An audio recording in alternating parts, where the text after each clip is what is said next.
Assalamualaikum warahmatullahi wabarakatuh. Alhamdulillah, pada hari ini kita masih diberikan kesehatan dan semoga kita dan keluarga kita diberikan perlindungan oleh Allah Subhanahu wa taala dan dijauhkan dari segala wabah penyakit.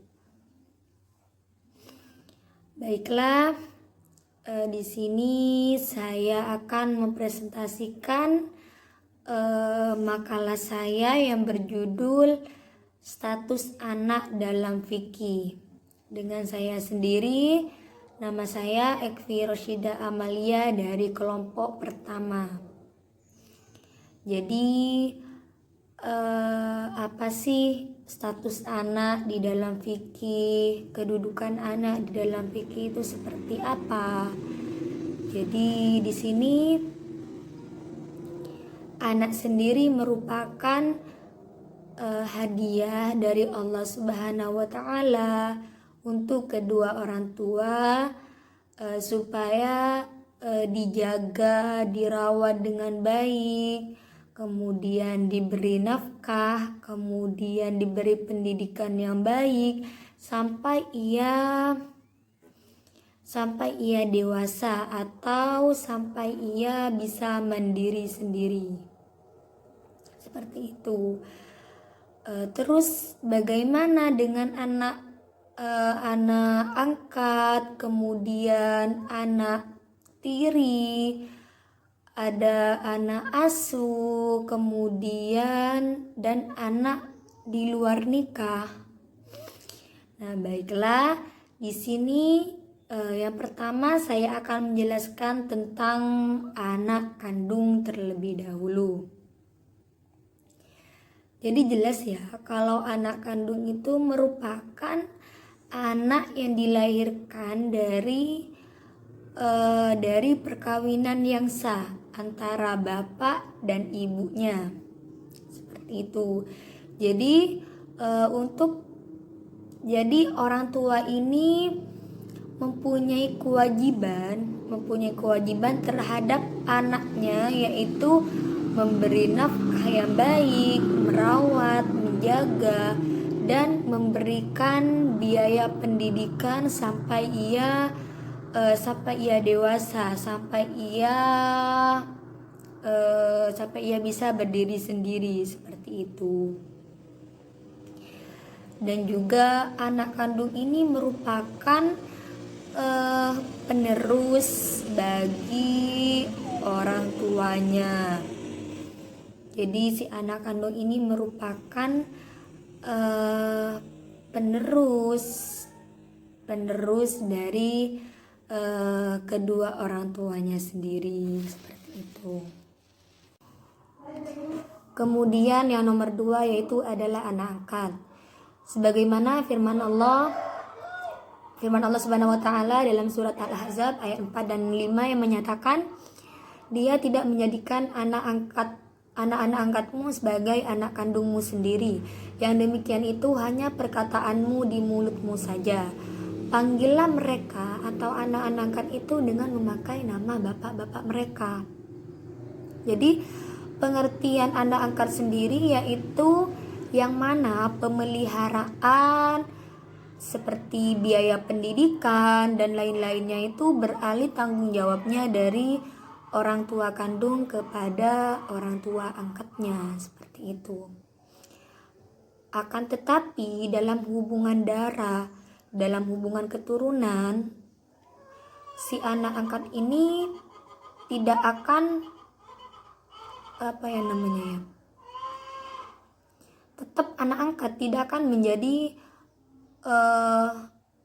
menjadi keturunan dari orang tua angkatnya, seperti itu. Jadi tidak akan ada hubungan darah, maksudnya tidak akan menjadi hubungan darah, seperti itu. Jadi dalam hal pewarisan, si anak angkat ini tidak akan mendapatkan warisan dari orang tua angkatnya. Dan apabila si anak angkat tidak memperoleh wasiat dari orang tua angkatnya, maka ia diberi wasiat wajibah sebanyak-banyaknya 1/3 dari harta warisan orang tua angkatnya. Jadi si anak angkat ini tidak tidak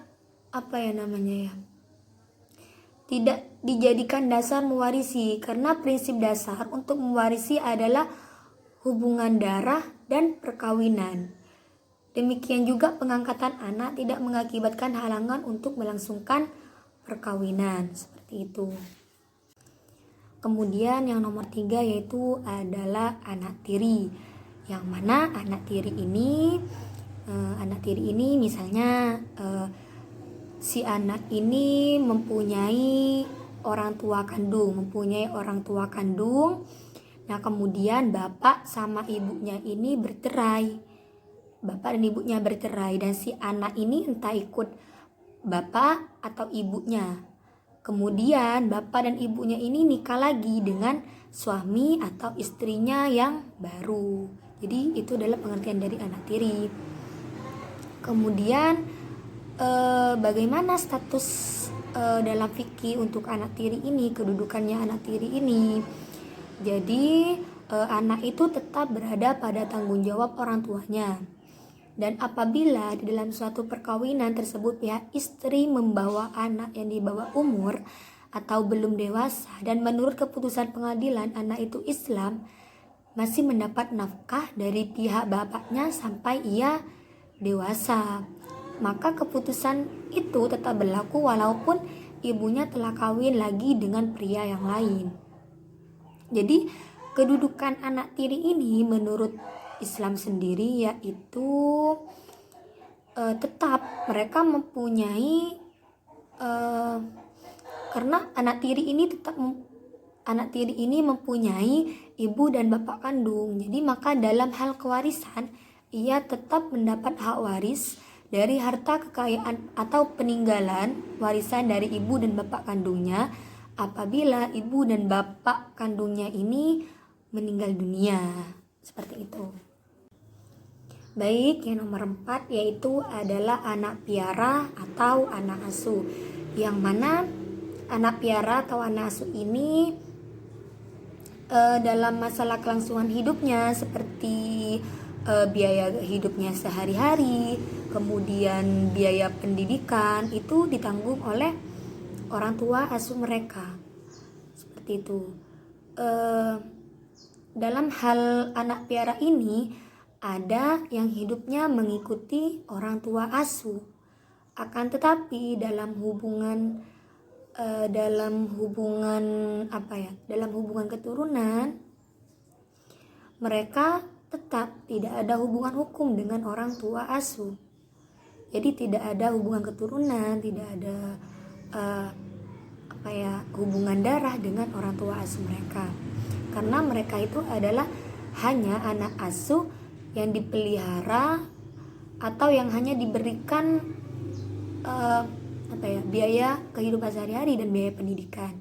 Jadi dalam hal pewarisan si anak asuh ini tidak memiliki hak waris dari orang tua asuhnya, kecuali apabila orang tua asuh memberikan hartanya melalui hibah atau kemungkinan melalui surat wasiat dari orang tua asuh itu sendiri.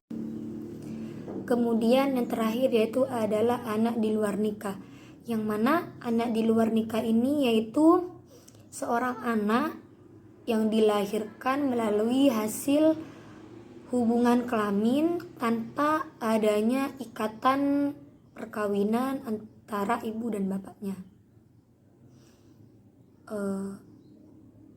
Seperti itu. Jadi mengenai status anak di luar nikah ini di dalam hukum nasional ataupun hukum Islam, bahwa anak itu hanya dibangsakan kepada ibunya, bahwa anak yang lahir di luar perkawinan hanya mempunyai hubungan dengan ibunya dan keluarga ibunya. Maka hal ini berakibat pula pada hilangnya kewajiban tanggung jawab ayah kepada anak dan hilangnya hak anak kepada ayah. Seperti itu. Jadi Di dalam hukum Islam, melakukan hubungan seksual antara pria dan wanita tanpa ikatan perkawinan yang sah disebut zina. Hubungan seksual tersebut tidak dibedakan apakah pelakunya gadis, bersuami atau janda, jaka, beristri atau duda sebagaimana yang berlaku pada hukum perdata. Jadi mungkin hanya itu yang bisa saya sampaikan tentang status anak dalam fikih. Dan saya mohon maaf apabila dari awal sampai akhir terdapat kekurangan atau kesalahan. Saya mohon maaf. Saya mohon maaf yang sebesar-besarnya. Dan saya akhiri, dan semoga apa yang saya sampaikan bermanfaat meskipun hanya sedikit. Dan saya akhiri. Wassalamualaikum warahmatullahi wabarakatuh.